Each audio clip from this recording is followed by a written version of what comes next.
Guys, nandito po ngayon sa bundok. Samahan niyo ako dito guys. Nagala ko sa pinanggalingan ng tubig guys. Sa bundok. Yan guys. Yung portion na yan dyan guys. Ay nandiyan po yung tubig. Diyan po yan dumadaan.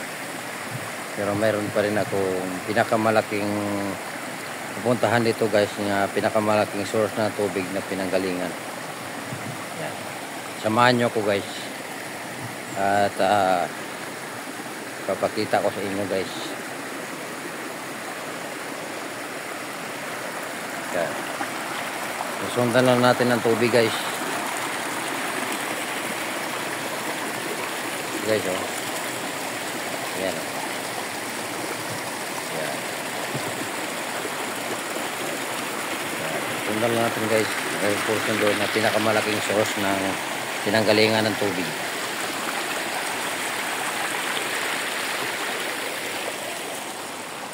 Gagala ko lang kayo dito guys sa amin guys. Simula sa highway guys ay medyo may kalayuan lang to talaga. Akit ka ng mga nasa mga 5 kilometers. Oo, bago ka makarating dito sa pinaka sapa. Yan guys oh, malalim po yan dyan. Pwede ka po dyan maligo. So, ikot-ikot lang muna tayo guys. Ito guys oh. Yan. Yan guys oh. Yan po yan guys ay ano po yan. Bangin po siya. Pero portion dyan may pinakakuiba. Dinadaanan din ang source ng tubig. Yan banda. Oh. Ito guys oh. Kaya siya buhay parang green na green ang kulay kasi meron siyang tubig guys. Ang tubig dito guys ay hindi naiiga.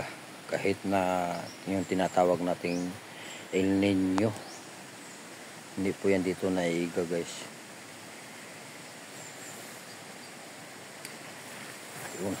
Tatalom tayo guys. Yan guys oh.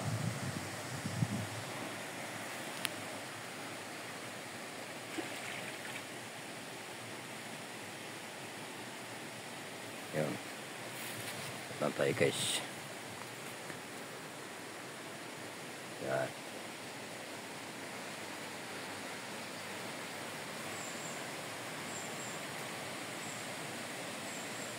Yan, may kahoy guys. Ito yung kahoy. Malalim po yan dyan. Pwede ka makababad yan.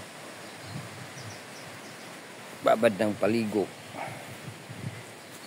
Pupuntahan natin yun guys, yung pinaka source ng yung nilalabasan ng tubig guys, para nyo guys matuturo ko sa inyo guys kung saan talagang pinakamin na nanggagaling yung aming tubig dito sa sapa ng Kabuayahan. Yan po guys oh, malalim po yan, nasa mga 5 feet yan sa bandang sulok na yan. Oh, nanuhan na siya ng bato dyan. Ayan guys oh. Yung mga portion talaga siya ng malalim. Yan. Pupuntahan natin yung pinaka main source ng pinanggalingan ng tubig na ito guys. Para mapapalam ko sa inyo. Yan. Madahan-dahan lang ako guys sa paglakad kasi medyo madulas po yung yung bato. Oh, yun guys oh.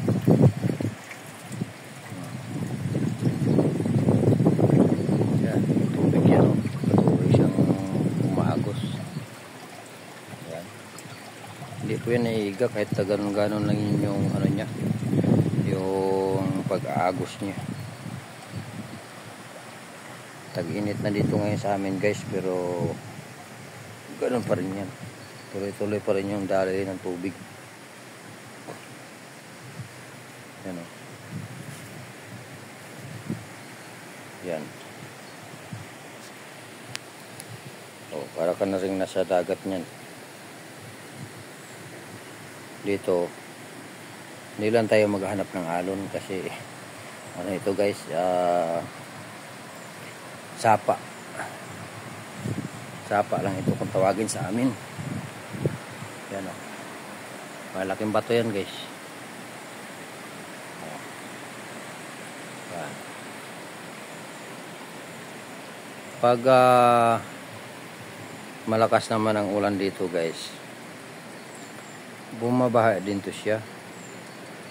Oo, pag malakas ng ulan, kasi lahat na tubig dito bababa yun, yung galing bundok. Yan. Oh, yan guys. Oh. Oh.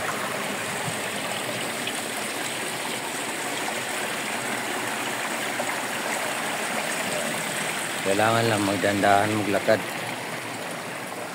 kasi pag madulas ka, ay sigurado may paglalagyan yung puwit mo dito. Ano lang guys.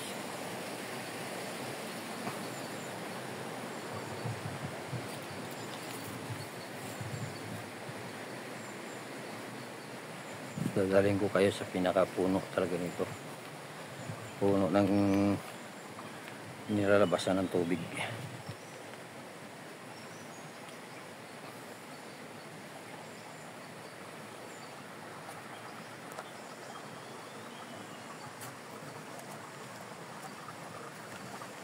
Yan. Ikot-ikot lang guys. Dito po yun guys. Oh. Oh. Yan. Pinakapaanan na po yan ng bundok guys. Yan o. Pinakapaanan na po yan. Yan. Bangin na bangin po yan o. Yan, bangin yan. Bangin yan paikot guys. Yan. Bangin, gubat sa itaas. Tapos yung tubig ay nandito lang sa pinakapaanan ng bangin. Malapit na tayo guys sa pinaka main source ng nilalabasan ng tubig guys. Guys oh, mayroon pang nagpipasaw na isda. Yan. Yung isda naman po yan ay isdang sapa. Yung kabila guys oh. Yan. Yan po yan, dumadalo yung ibang tubig guys sa ilalim yan. Kasi kuiba po yan. Yung ilalim na yan. Yan oh. Yan. Ito po yan oh. Ito na yung pinakadulo dito guys. Oh, bangin. Bangin na bangin yan guys. Ito yung tinatawag sa amin na balabag. Balabag portion. Kasi kung sa English pa guys, naka-blocking ito siya. Dito lang. Blocking lang siya. Pero ano, nasa baba lang ang kanyang tubig. Lumalabas.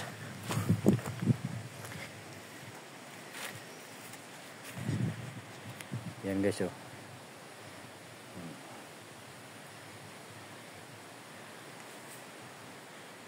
Yan. Medyo malapit-lapit na tayo guys sa pinaka-main ng pinanggalingan ng ano guys, tubig. Yan, tuloy-tuloy lang tayo guys sa paglalakad.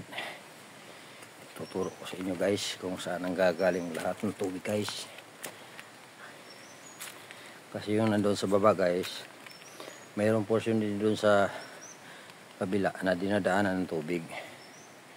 Kung guys oh. Yan. Ito guys ay pinakapaanan ng bangin oh. Bangin. Pinakapaanan na ito guys. Ayun oh, may kuiba guys oh. Yan, kuiba. Yan. Hindi na po yan na dito banda guys ay hindi po to ginagalaw. Oh, hindi po yan inaano yung mga kahoy diyan, inalis. Kasi po yan ay dagdag po yun sa ano, sa pagkapit ng ano diyan sa mga kahoy, sa mga bato. Yan guys, bangin na bangin po yan guys. Oo. Mataas na bangin yan. Yung ating pong mga yung mga alagang unggoy, dyan po yan umano. Tapos dito sila naliligo din minsan. Ito naman guys, yung malalim. Yan dito guys ay portion na yan, nasa mga 15 feet. Ang lalim na yan guys, kasi kuiba yan. Diyan na yan nanggagaling ang tubig. Tapos paikot dito guys. Dito naman guys sa malaki, ito po yan ay nasa mga 25 feet. Ito. Kaya gasol-asol na yan guys, kasi 25 feet na po yan. Yan parang umi-expand po yung tubig. Diyan po kasi nanggaling yung tubig talaga. Sa kuiba. Kuiba po yan sa ilalim guys.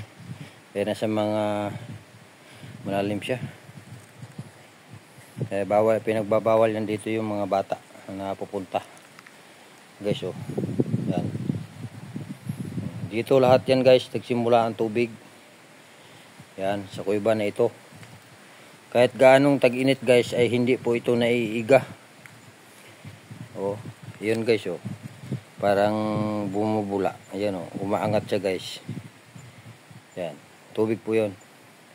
Umaangat siya. Kung tag-ulan naman guys, ay talagang siya, para siyang mayroon siyang na bumubula talaga sa lakas ng presyo na tubig na lumalabas. Ayan guys kala mo mayroong isda, pero may isda naman siya dyan.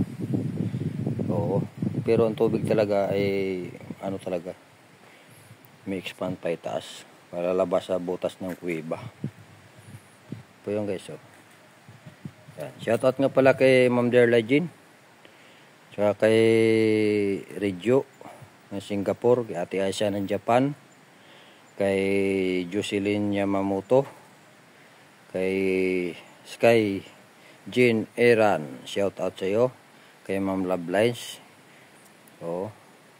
Tinuturo ko lang po kung saan po yung pinaka main source ng tubig na dumadaloy sa sapa, kung tawagin dito sa amin.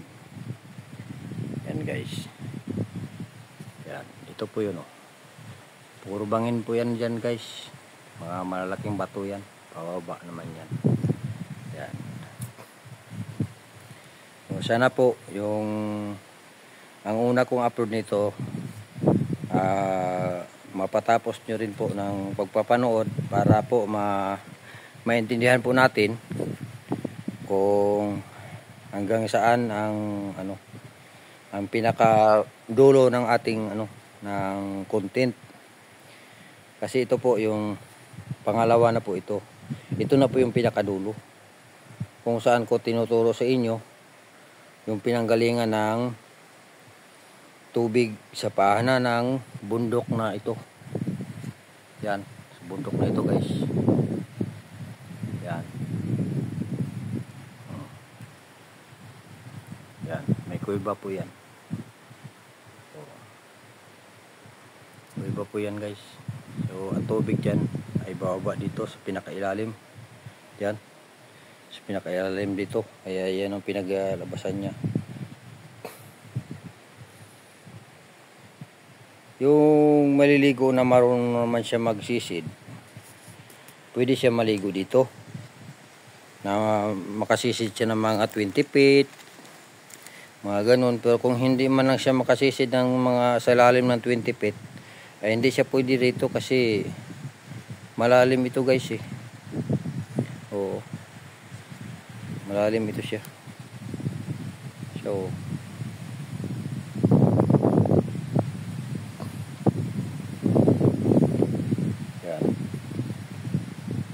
talaga pinanggalingan ng tubig dyan sa lalim na yan. Asol-asol yan pinaka lalim niya. Yan dito guys yan po yan guys, tubig po yan Umaakyat po ng tubig guys. Paikot naman siya. Ito na yung pinakadulo ng ano guys, tawag sa amin dito ay balabag. O balabag.